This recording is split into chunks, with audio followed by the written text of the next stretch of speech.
नमस्कार छात्रों, स्वागत है आपका मेरे YouTube channel Datta reading point में। आज हम डिस्कस करेंगे सामाजिक विज्ञान भूगोल पाठ 2 क्लास 9th भारत का भौतिक स्वरूप, जो कि आपको दिल्ली सरकार द्वारा शीट प्रोवाइड की जा रही है। शीट नंबर है 49।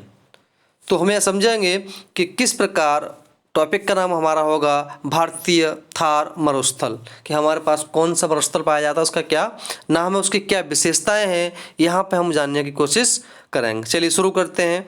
यानी कि भारतीय थार मरुस्थल राजस्थान राज्य में अरावली पर्वतमाला के पश्चिम में स्थित गर्म उष्ण मरुस्थल है। कहाँ पर ये स्थित? आपका राजस्थान में राज्य यानी कि अरावली पहाड़ियों की पर्वतमाला के पश्चिम में स्थित है। कौन सा? थार मरुस्थल। यह बालू के टिंबों से ढका एक तरंगित मैदान है। थार मरुस्थल में वार्षिक वर्षा 150 मिलीमीटर से भी कम होती है। यानी कि जो सबसे बड़ी विशेषता है क्या, वर्षा बहुत कम होती है, जिसके कारण से यहाँ शुष्क जलवायु और नाम मात्र की प्रकृति वनस्पति पाई जाती है। इन विशेषताओं के कारण से मरुस्थली के नाम से भी जाना जाता है। यानी कि जो यहाँ पे जो वनस्पति है वो नाम मात्र की पाई जाती है, इसलिए इस जगह को मरुस्थली के नाम से जानते हैं। यह विश्व का सर्वाधिक जनसंख्या घनत्व वाला मरुस्थल है। ठीक है, ऐसा माना जाता है कि मेसोजोइक कल्प में यह क्षेत्र समुद्र के अंदर स्थित था। कई अरब साल पहले यहाँ पर क्या था कि समुद्र के अंदर स्थित था। इस अनुमान की पुष्टि जैसलमेर के पास ब्रह्मसर से मिले समुद्री अवसादों और आकल वुड फॉसिल पार्क से प्राप्त प्रमाण से होती है कि भाई यहाँ पहले कभी समुद्र रहा होगा, क्योंकि वहाँ पे अवशेष पाए गए।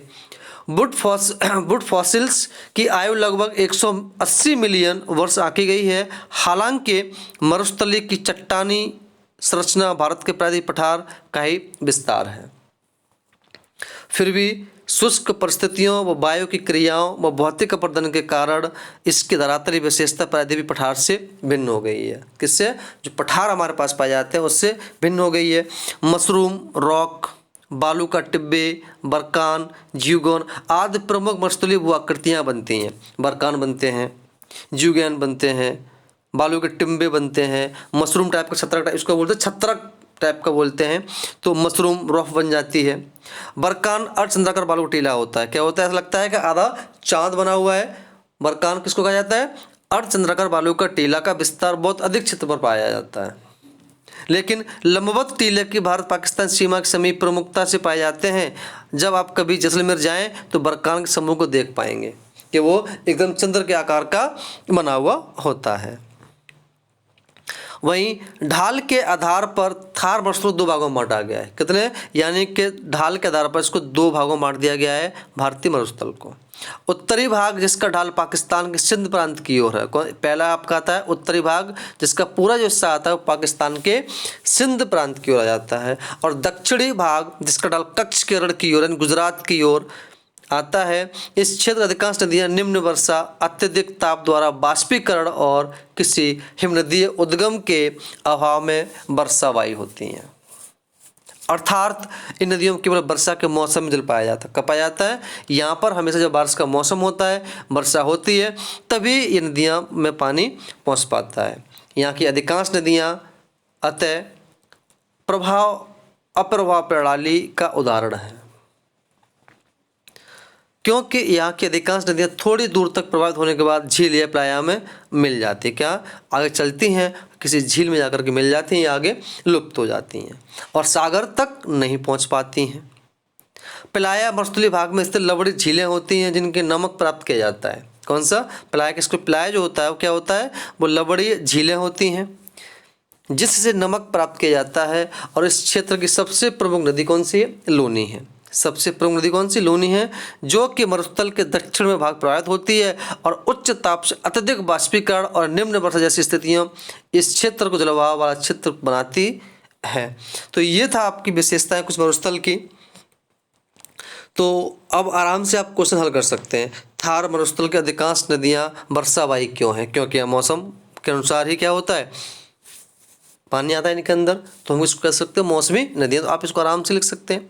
प्लाया से आप क्या समझते हैं, आप ये आपको बताया, और यहाँ मैंने अंडरलाइन भी किया है कि प्लाया मरुस्थलीय भाग में स्थित लवणीय झीलें होती हैं। क्या होती हैं, आपको सेकंड का आंसर लिख देना है कि प्लाया मरुस्थलीय भाग में स्थित लवणीय झीलें होती हैं जिनसे नमक प्राप्त किया जाता है, प्लाया कहलाता है। आप आराम से इसको लिख सकते हैं प्लाया को। वहीं विश्व के सर्वाधिक जनसंख्या घनत्व वाले मरुस्थलीय की 2 जलवायु विशेषताएं बताइए। आप यहाँ मैंने आपको बताया स्टार्टिंग में, ये जो है आप इसको आराम से ये देखिए, यह विश्व का सर्वाधिक जनसंख्या घनत्व वाला मरुस्थल है। तो यहाँ पर आप इसको आराम से आज क्वेश्चन को ढूंढ सकते हो और लिख सकते हैं। जब फिर भी आपको कोई समस्या है आप उसे कमेंट बॉक्स में ज़रूर लिख दीजिए। अगला है थार मरुस्थल की प्रमुख भू आकृतियों नाम बताइए। बताया था आपको, बरकान हो गया, जीवगैन हो गया, है ना, बालू के टिम्बे हो गए, है ना, मशरूम आप देख सकते हैं यहाँ पे ये बताया गया है। यहाँ पे ये मशरूम रॉक, बालू का टिम्बे, बरकान, जीवगैन, ये सारे के सारे आप यहाँ लिख सकते हैं। बालू के टिम्बे, बरकान, जीवगैन, मशरूम, छत्रक, इस तरह के। अगला है थार मरुस्थल भारत के किस राज्य में पाया जाता है। तो आप यहाँ देख सकते हैं आराम से, इसको कहाँ पाया जाता है, ये राजस्थान में पाया जाता है। ढाल के आधार पर थार मरुस्थल को कितने भागों में बांटा गया है, आप उनके नाम लिख सकते हैं। कितने नाम है, इसके 2 भागों में बांटा गया, आप इसको आराम से लिख सकते हैं। फिर भी अगर आपको कोई समस्या है तो आप उसे कमेंट बॉक्स में लिख सकते हैं। अगर आपकी वीडियो अच्छी लगी हो तो आप इसे लाइक करें और दोस्तों में शेयर करें ताकि उनके पास भी वीडियोज़ पहुँच सके। धन्यवाद।